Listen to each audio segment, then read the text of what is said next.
వారిగా కాంగ్రెస్ పార్టీ ముఖ్యులతో సమావేశమైనట్టుగా నేను చూశాను.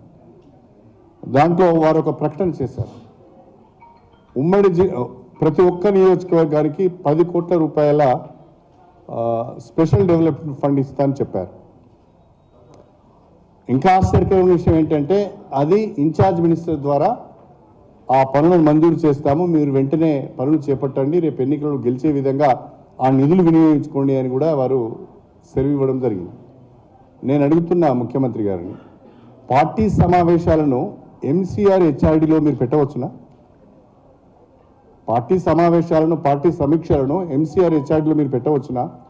ఆనాడు ప్రగతి భవన్లో కండువాలు కప్పుతున్నారని మీరు ప్రచారం చేశారే, మరి ఈరోజు ఎంసీఆర్ హెచ్ఆర్డీలో పార్టీ సమీక్ష సమావేశాలు ఏ రకంగా పెడతారు? మీ గాంధీ భవన్లో పెట్టుకోవాలి, కానీ ఎంసీఆర్ హెచ్ఆర్డీలో పెట్టవద్దు కదా. రెండవది, ఒకవేళ మీరు ప్రతి నియోజకవర్గానికి 10 కోట్ల రూపాయల నిధులు ఆ నియోజకవర్గ అభివృద్ధి కొరకు ఇవ్వదలుచుకుంటే ఎన్నికైన ప్రతి ఒక్క ఎమ్మెల్యేలకు కూడా దాంట్లో భాగస్వామ్యాన్ని కల్పించాలి. అలా కాకుండా ఓడిపోయిన కాంగ్రెస్ పార్టీ అభ్యర్థితో మీరు అభివృద్ధి పనులు చేసుకోవాలి అంటే ఇది సరైన పద్ధతి కాదు అని చెప్పి నేను ఈ సందర్భంగా తెలియజేస్తాను.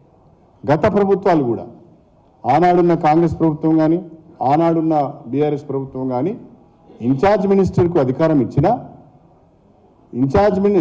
అక్కడ స్థానిక ఎమ్మెల్యేకు 50%, ఇన్ఛార్జ్ మినిస్టర్కు 50% చొప్పున పనులు మంజూరు చేసే అవకాశం, ప్రతిపాదించే అవకాశం ఇచ్చారే తప్ప మొత్తము ఇన్ఛార్జ్ మినిస్టర్కు ఎక్కడ కూడా అధికారాన్ని దఖలు చేయలేదు. కానీ ఈరోజు పూర్తిగా కాంగ్రెస్ పార్టీకే మేలు చేసే విధంగా ముఖ్యమంత్రి గారు ఈ ప్రకటన చేయడం ఇది ప్రజాస్వామ్యానికి మంచిది కాదు, ఇది ప్రజాస్వామ్య వ్యవస్థకు కూడా మంచిది కాదు. ప్రజల ద్వారా ఎన్నుకోబడిన ఎమ్మెల్యేలను మీరు ఒక రకంగా అవమానపరిచినట్టుగానే ఇది భావించవలసి వస్తుంది. కాబట్టి గత ప్రభుత్వాలు ఏ పద్ధతిని అయితే పాటించాయో ఆ పద్ధతిలో మీరు కూడా ముందుకు వెళ్తే బాగుంటుందని చెప్పి నేను ముఖ్యమంత్రి గారిని కోరుతున్నాను.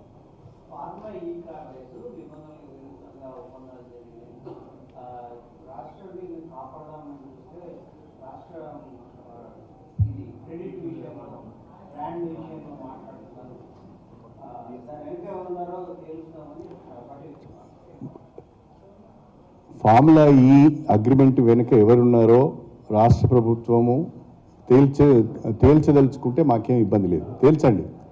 కానీ ఫార్ములా ఈ అనే ఒక కారు రేస్, ఒక ప్రోగ్రామ్ కనుక హైదరాబాద్లో జరిగితే అది ప్రపంచ దృష్టిని ఆకర్షిస్తుంది, హైదరాబాద్ బ్రాండ్ ఇమేజ్ పెరుగుతుందనే ఒక సదుద్దేశంతోనే దానికి నిర్ణయం తీసుకోవడం జరిగింది తప్ప, ఒకవేళ దాంట్లో ఏదైనా లోటుపాట్లు జరిగితే దాన్ని సరిదిద్దండి.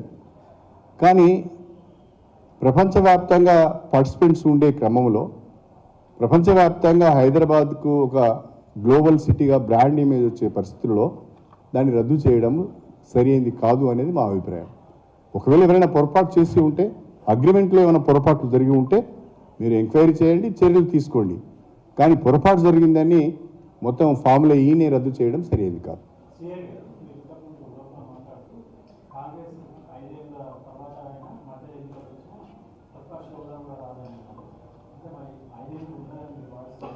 నేను చెప్పింది అది కాదండి. 1989లో ఎన్టీ రామారావు గారు ముఖ్యమంత్రిగా ఉన్నారు. 1994కు వచ్చే వరకే ఎన్టీ రామారావు గారు మళ్ళీ బ్రహ్మాండమైన మెజార్టీతో అధికారంలోకి వచ్చాడు. కాంగ్రెస్ పార్టీకి ప్రతిపక్ష హోదా కూడా రాలేదు అని చెప్పాను.